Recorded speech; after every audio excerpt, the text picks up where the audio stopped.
आशा करती हूँ आप सभी खुश हैं, स्वस्थ हैं, मस्त हैं, अपनी अपनी जर्नी पर आगे की तरफ अग्रसर हैं। गाइज, आज का वीडियो एज यूजुअल बहुत ही यूजफुल होने जा रहा है। आज आपकी लाइफ में मनी का प्रॉब्लम है, आज आप अपनी लाइफ में इमोशनल हर्ट फेस कर रहे हैं, आपके रिश्ते आपके रिश्तेदारों से सही नहीं है, आपकी विल पावर 0 हो चुकी है और इन सबको फेस करते रहने की अब स्ट्रेंथ भी आपकी जा चुकी है। ये तो रहा वह सब कुछ कि आप जानते हैं इन सब चीजों के लिए आप सफर कर रहे हैं। आप तारीफ के पात्र इसलिए बनते हैं कि आज की तारीख में आप जान चुके हैं कि इन सब प्रॉब्लम्स को आप क्यों करके फेस कर रहे हैं। आज आप जान चुके हैं कि आपकी लाइफ में कहीं ना कहीं कुछ पास्ट लाइफ बैगेज रहा है जिसे आप आज तक कैरी करते रहे हैं। आज आप जान चुके हैं कि आपकी लाइफ में कहीं ना कहीं कोई प्रेजेंट लाइफ में आपके ही द्वारा अनजाने क्रिएट किए गए ऐसे ब्लॉकेजेस हैं जिनकी वजह से आप इमोशनल हर्ट झेल रहे हैं, पैसे की कमी को देख रहे हैं, आपके रिश्ते कहीं भी सही नहीं चल रहे हैं। आज आप यह भी समझ चुके हैं कि कहीं ना कहीं आपका किसी न किसी से कोई कार्मिक अकाउंट निकल ही आता है जिसके चलते आप ये सारे पेन देख रहे हैं। इवन आप यह भी समझ चुके हैं कि कहीं ना कहीं आपकी लाइफ में ब्लड लाइन पेन भी है जिसे आपने आज कैरी कर रखा है। आप यह भी जानते हैं जब तक यह ब्लड लाइन पेन रिलीज नहीं होगा आप इन क्राइसिस से बाहर नहीं आ सकते। अब आपका कहना ये है, क्योंकि आप ये सब कुछ जान चुके हैं कि आपके लाइफ के ये सारे वे क्राइटेरियाज हैं जिनमें आपको प्रॉब्लम देखनी पड़ रही है, तो अब आप ये जानना चाहते हैं कि अब आपको लाइफ में क्या करना चाहिए कि आप इन सब पड़ावों से पार पा जाएं। आज आप समझना चाहते हैं what should you do to heal yourself. मेरी पिछली कुछ वीडियोस में मैंने ब्लड लाइन पेन को ही कवर किया है। ब्लड लाइन पेन क्या है, आप इससे कैसे रिलीज कर सकते हैं, इससे रिलीफ पा सकते हैं, इन सब से रिलेटेड डेप्थ नॉलेज आपको मेरी उन वीडियोस में मिल जाएगी। आज के वीडियो में बहुत शॉर्ट में इस चीज को कवर करने की कोशिश कर रही हूँ और आज के इस वीडियो में मैं आज आपको कुछ ऐसी मैजिकल अफर्मेशंस बताने जा रही हूँ जिनके डेली यूज करते रहने से आप न केवल पुराने कार्मिक अकाउंट्स को रिलीज कर पाएंगे बल्कि आप खुद को ऐसा बना लेंगे कि नए कार्मिक अकाउंट आपकी लाइफ क्रिएट ही नहीं होंगे। चलिए पहले समझते हैं प्रेजेंट लाइफ में, आज की लाइफ में आपके क्रिएट हो रखे ब्लॉकेजेस क्या हैं। अगर आज की तारीख में आपने खुद से जुड़े पर्सन के प्रति बदले की भावना को जन्म दे रखा है, द्वेष पाल रखा है, उसके सामने आते ही आप चिढ़ जाते हैं, आपको गुस्सा आ जाता है, शॉर्ट टेम्पर्ड हो जाते हैं, हाइपर हो जाते हैं, अब्यूजिव लैंग्वेज इस्तेमाल करने लगते हैं, मतलब ऐसा कोई बंदा जिसके साथ आपके रिलेशन मधुर नहीं है। अभी जो मैंने सिम्टम्स बताए, अगर आपने अपने दिल के अंदर इन सब क्वालिटीज को जगह दे रखी है, इसका मतलब आपने खुद अपनी लाइफ में ब्लॉकेजेस क्रिएट कर रखी हैं। ये ब्लॉकेजेस वे ब्लॉकेजेस हैं जो आपके ही द्वारा क्रिएट की गई हैं और इसी बर्थ लाइफ में आपने क्रिएट की हैं, because I am talking about your present life blockages. अब अगर आप खुद पर काम नहीं करते हैं, अपने एटीट्यूड को बदलने की तरफ नहीं चलते हैं, तो देर सवेर जब आप शरीर छोड़ देंगे तो क्या होगा, आपकी आगे आने वाली ब्लड लाइन जो है ना, आपकी ब्लड लाइन में आगे आने वाली पीढ़ी में ये सारी क्वालिटीज कैरी फॉरवर्ड हो जाएंगी। मतलब अब तक जिन क्वालिटीज को मैंने अभी डिस्कस किया है वे सब कुछ एज इट इज आगे कैरी फॉरवर्ड हो जाएगा। इस बात को आप ध्यान से समझिए कि इन सारी क्वालिटीज को आपकी आगे आने वाली पीढ़ी कैरी करेगी, जिसका कोई कसूर भी नहीं है, लेकिन फिर भी डीएनए की वजह से ये सारी क्वालिटीज उसकी तरफ कैरी फॉरवर्ड हो जाएंगी। अब अगर वह खुद पर काम नहीं करती है, आपकी आगे आने वाली पीढ़ी, आपका वंशज अगर खुद पर काम नहीं करता है और इन सारी बैड क्वालिटीज को रिलीज नहीं करता है, तो वह भी आगे आने वाली पीढ़ी की तरफ कैरी फॉरवर्ड कर देगा। लेकिन अगर वह खुद पर काम कर लेता है, अवेकन्ड होता है, खुद को हील कर लेता है, तो इन सारी बैड क्वालिटीज को जिन्हें आपने वक्त रहते रिलीज नहीं किया और आपकी रिलीज ना कर पाने की वजह से आगे आने वाले वंशज पे वे बैड क्वालिटीज कैरी फॉरवर्ड हो गई, तो अगर आपका वंशज शरीर छोड़ने से पहले इन सारी बैड क्वालिटीज को रिलीज कर देता है, तो वह आपकी ही ब्लड लाइन में आगे आने वाली पीढ़ी के लिए एक सुखद एनवायरनमेंट बना लेता है।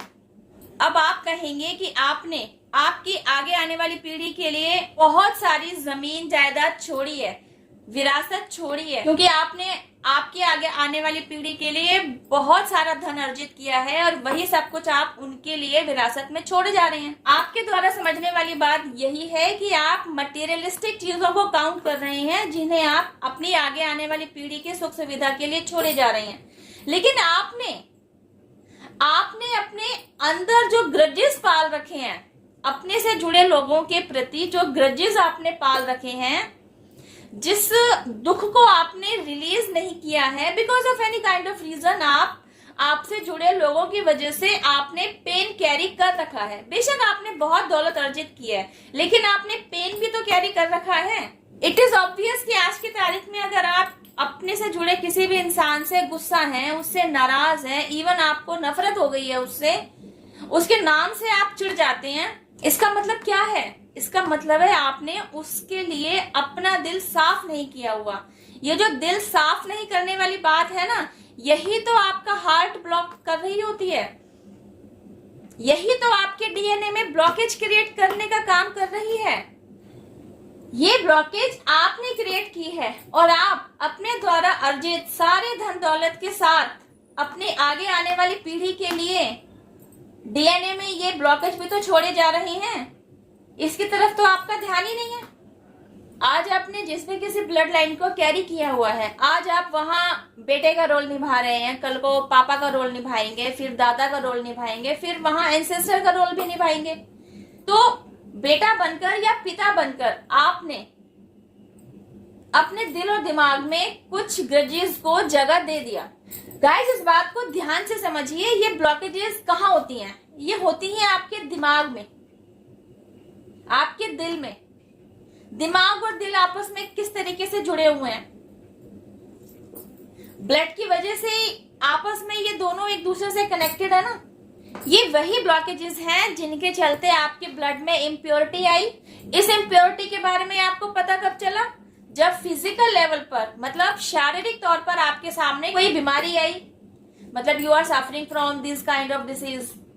अब आप क्या करेंगे? फिजिकल लेवल पर आई प्रॉब्लम का इलाज आप फिजिकल लेवल पर ही ढूंढने चलेंगे, डॉक्टर के पास जाएंगे और अपना इलाज करवाएंगे।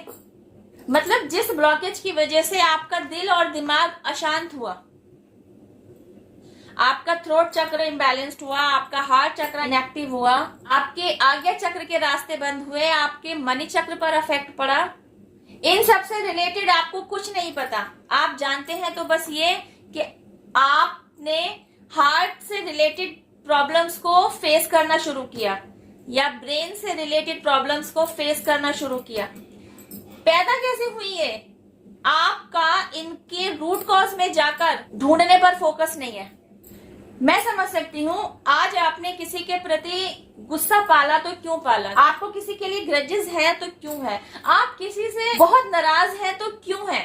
यकीनन उसने कोई ऐसा काम किया है जिसकी वजह से आपका दिल दुखी हुआ है, उसने आपका दिल तोड़ा है, उसने आपका दिल दुखाया है। और यह एक ऐसा दुख है, एक ऐसा पेन है जिसे आप चाहकर भी ना तो किसी के सामने उगल पा रहे हैं और ना ही इसे निगल पा रहे हैं, अंदर ही अंदर घुट रहे हैं। तो इससे हो क्या रहा है? आपके अंदर ही तो ब्लॉकेजेस क्रिएट हुए, आपके शरीर ने ही तो बीमारी पकड़ी, दूसरे का क्या गया? दूसरा तो आपको दुख देकर चलता बना। अब इसको पाल तो आपने ही रखा है, और ना केवल आपने, अगर आप समय रहते इस ब्लॉकेज को रिलीज नहीं करते हैं तो यही ब्लॉकेज तो आपके आगे आने वाली पीढ़ी में ब्लड लाइन के थ्रू कैरी फॉरवर्ड होगा। इसी दुख और इसी पीड़ा को तो वे फेस करेंगे, वे ढोएंगे। अब अगर उन्होंने वक्त रहते खुद को हील कर लिया तब तो ठीक है, लेकिन अगर because of any kind of reason वे भी आपकी ही तरह इस पेन पर काम किए बिना शरीर छोड़ देते हैं तो यही पेन आगे की ब्लड लाइन पर कैरी फॉरवर्ड हो जाएगा। तो कोई एक बंदा तो जाग जाए, कोई एक बंदा तो खुद पर काम कर ले, खुद को हील कर ले और अपनी आगे आने वाली पीढ़ी के लिए एक अच्छा एनवायरनमेंट तैयार करके जाए। अगर मेरी बात आपको समझ में आ रही है, why don't you take initiative? आप ये इनिशिएटिव क्यों नहीं ले लेते? आप खुद पर काम कर लीजिए ना, ताकि आपकी आगे आने वाली पीढ़ी इन सारे ब्लॉकेजेस से फ्री होकर ही आपके ब्लड लाइन में एंटर करे। इस वीडियो को बनाने तो बैठी थी मैं यह सोचकर कि आज के वीडियो में हम डिस्कस करेंगे पास्ट लाइफ बैगेज के बारे में, प्रेजेंट लाइफ ब्लॉकेजेस से रिलेटेड कार्मिक अकाउंट्स के बारे में बात करेंगे और ब्लड लाइन पेन को और अच्छे से जानेंगे। लेकिन यह ब्रह्मांड का ही आदेश है कि मैं ब्लड लाइन पेन और आपके द्वारा आपकी ही प्रेजेंट लाइफ में अनजाने क्रिएट किए हुए ब्लॉकेजेस से रिलेटेड टॉपिक पर ही बात कर रही हूँ। मैं कर रही हूँ या मुझे मीडिएटर बनाया जा रहा है कि मैं इस टॉपिक को ही डिस्कस करूं। It is totally divinely guided. तो आप मेरे द्वारा बताए गए मैसेज पर कंसंट्रेट करें और जरा ध्यान से सुनने और समझने की कोशिश करें। जो टॉपिक इस वीडियो में नहीं ले पा रही हूं उन्हें नेक्स्ट वीडियो में कवर करूंगी। इस वीडियो के जरिए आप यह समझने की कोशिश कीजिए कि अगर आपने खुद को अभी तक हील नहीं किया है तो आप अपनी आगे आने वाली पीढ़ी के लिए क्या कुछ छोड़े जा रहे हैं। आपके द्वारा अर्जित की गई धन दौलत तो आप सोच समझकर छोड़े जा रहे हैं, लेकिन उस पेन को जिसे आपने पाल रखा है उसे अनजाने ही छोड़े जा रहे हैं। This is the reason you need to heal yourself. अगर आप आज खुद को हील कर लेते हैं तो आपके ब्लड लाइन में आगे आने वाली पीढ़ी सुखी और समृद्ध जीवन जिएगी, खुशहाली भरा जीवन जिएगी। नहीं तो अनजाने ही आपके द्वारा छोड़ा हुआ पेन कैरी करेगी। Choice is yours. अगर आपका जख्म इतना गहरा है कि वे बातें आपको भुलाए नहीं भूलती, उन लोगों को आप माफ़ नहीं करते जिनकी वजह से आप पेन में हैं, तो आप ईश्वर को अपना फ्रेंड बनाइए और अपने दुखों और अपनी सारी तकलीफ़ों का सारा चिट्ठा एज अ फ्रेंड ईश्वर के साथ शेयर कीजिए। अपने सारे कष्टों को, अपनी सारी पीड़ा को ईश्वर के सामने सरेंडर कर दीजिए। आप ईश्वर से कहिए कि आप अपने जीवन में इस दुख और तकलीफ भरी स्थिति से ऊपर उठ जाना चाहते हैं।